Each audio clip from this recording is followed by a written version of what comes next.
न मन्त्रं नो यन्त्रं तदपि च न जाने स्तुतिमहो।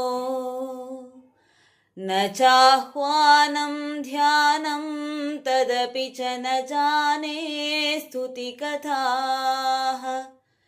न जाने मुद्रास्ते तदपि च न जाने विलपनम्।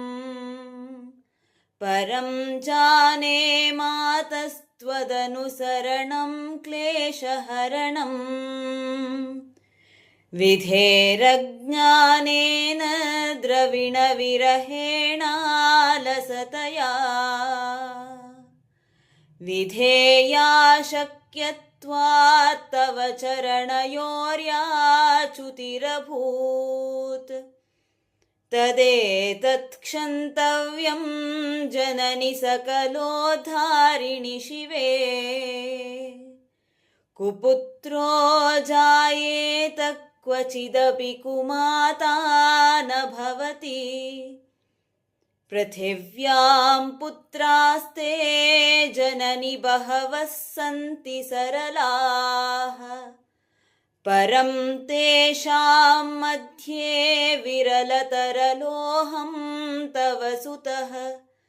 मदीयोऽयं त्यागः समुचितमिदं नो तव शिवे।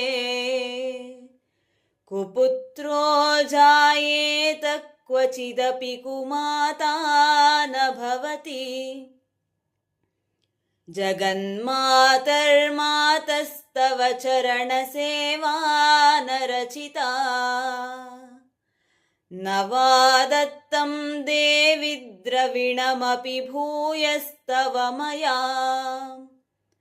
तथापि त्वं स्नेहं मयि निरुपमं यत् प्रकुरुषे। कुपुत्रो जायेत क्वचिदपि कुमाता न भवति। परित्यक्ता देवा विविधविधसेवा कुलतया।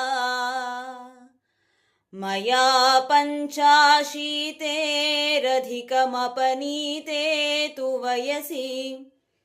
इदानीं चेन्मातस्तव यदि कृपा नापि भविता। निरालम्बोलम्बोदरजननिकं यामि शरणम्। श्वपाको जल्पाको भवति मधुपाकोपमगिरा।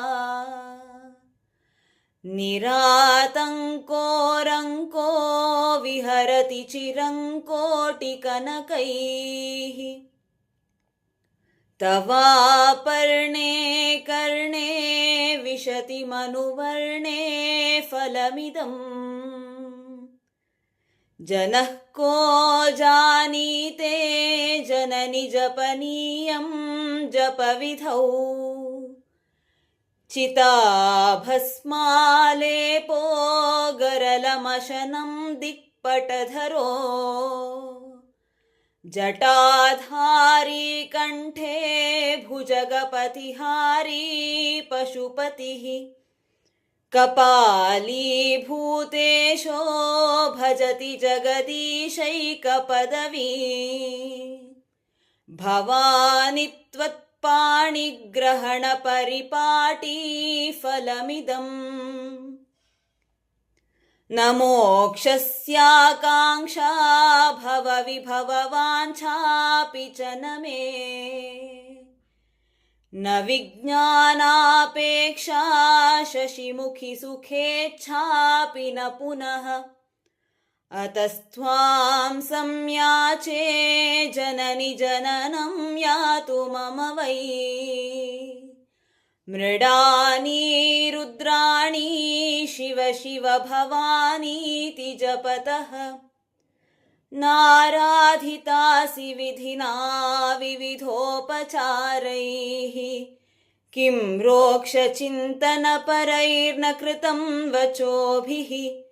श्यामे त्वमेव यदि किञ्चन मय्यनाथे। धत्से कृपामुचितमम्ब परं तवैव। आपत्सु मग्नस्मरणं त्वदीयं करोमि दुर्गे करुणार्णवेशी नैतच्छटत्वं मम भावयेथाः क्षुधा तृषार्था जननीं स्मरन्ति जगदम्ब विचित्रमत्र किं परिपूर्णा करुणास्ति चेन्मयी अपराधपरम्परापरं न हि माता समुपेक्षते सुतम् मत्समः पातकी नास्ति पापघ्नी त्वत्समान हि एवं ज्ञात्वा महादेवी यथा योग्यं तथा कुरु यत्रैव यत्रैव मनोमदीयं तत्रैव तत्रैव तव स्वरूपम् यत्रैव यत्रैव शिरोमदीयं तत्रैव तत्रैव पदद्वयं ते।